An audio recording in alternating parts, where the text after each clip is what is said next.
Voilà donc mon Velux en place, comme vous le voyez, hein. Et je vous montre donc, vous voyez dans les coins, et ben vous mettez un petit filet de Rupson, comme ça là.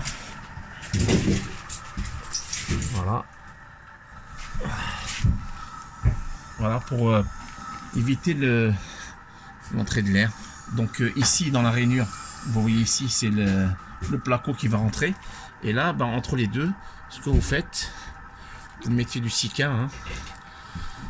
Vous mettez un petit Sika tout le long. Alors le Sika, l'avantage c'est que il travaille bien, il est assez élastique, et donc je mets un petit joint Rupson entre les deux, entre la charpente et le VX, pour éviter l'entrée de l'air. Voilà, c'est un plus. Donc comme vous le voyez, là donc en position aération, et là voilà, donc comme vous le voyez, la rotation du Velux se fait bien et le jeu est correct, hein. Quand vous regardez entre les deux, vous voyez la fenêtre, le jeu, il est propre, il est bien régulier, ce qui veut dire que bah, le Velux a été placé de façon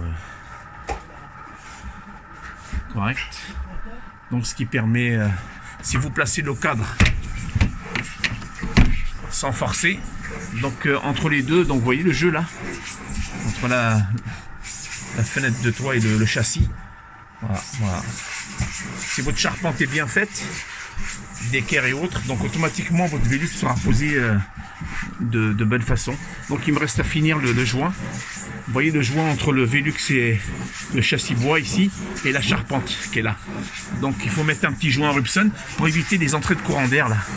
Dans une face plein ouest. Voilà, il faut bien faire les étanchéités.